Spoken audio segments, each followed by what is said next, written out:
Okay, so over the years, I've been inspired by many, many things, many films, many TV shows.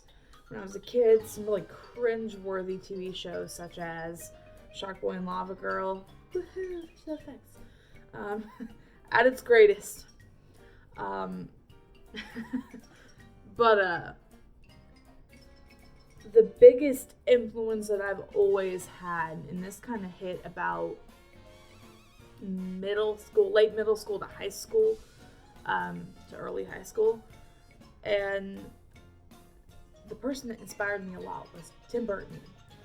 His style is so iconic. His style is amazing, and I just wanted nothing more than to follow in his legacy because he's king of animation, in my opinion.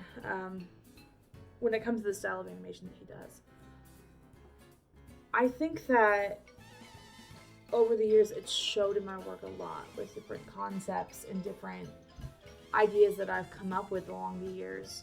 Never was that more prevalent than when I came up with a character about 2.5, 3 years ago. It was during an animation class that I had taken. And this character was basically what I thought I was going to be in his world as a kid. She's just me in the most demented, crazy form, but also in a very innocent form.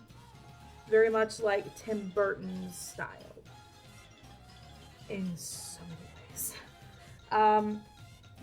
The original idea was sparked because of a singer known as Melanie Martinez. And her character, Crybaby, kind of began to inspire the beginning of this character that I came up with a couple years back. I called her Lil'Punkin at the time. At the time, the concept was very, very basic and a bit copycatish in a way that I was not comfortable with. And so I changed it up to the best of my ability along the years. The original idea was to have this girl who was in an insane asylum, and it was inspired by Melanie Martinez's song Dollhouse. And so I began with this idea, and my teacher didn't like it. He was like, it's going to take too much time. You're not going to be able to get all of it in. And I loved it. I loved the idea. Shows how much I've grown because the idea was crud. It was crap. It was not good. It was so basic. So basic. And so I decided to change it up.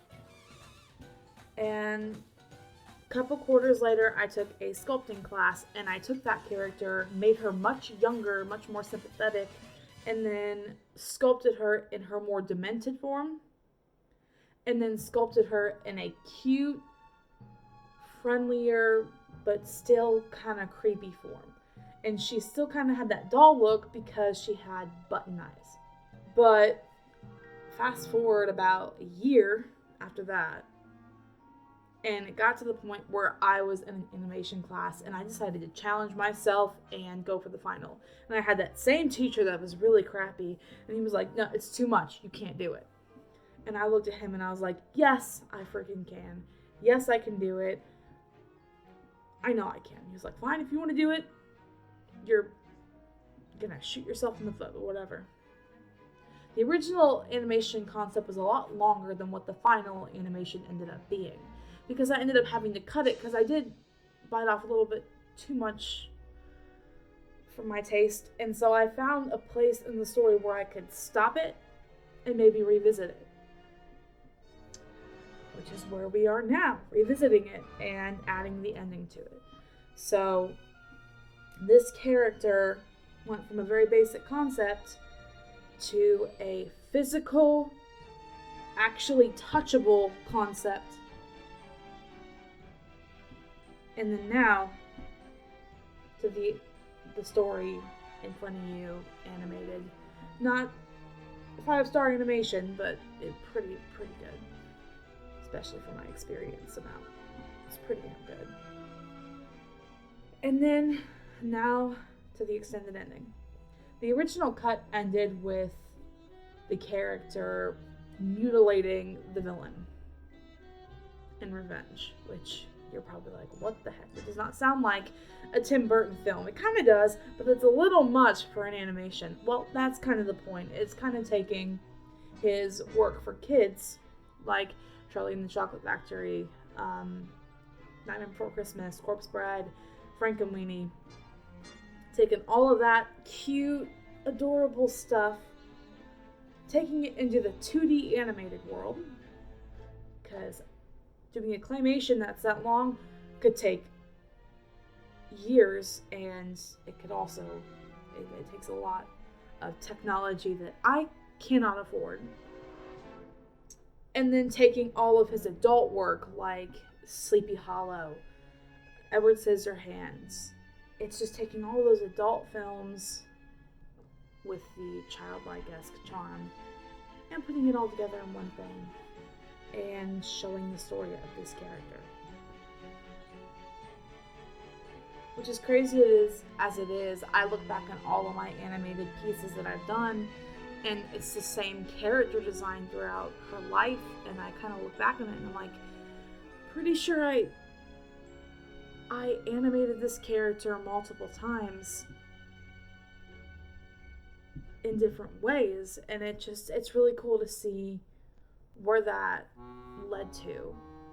In the same way that Nightmare Before Christmas, Frankenweenie, and Corpse Bride kind of feel like they're all in the same universe.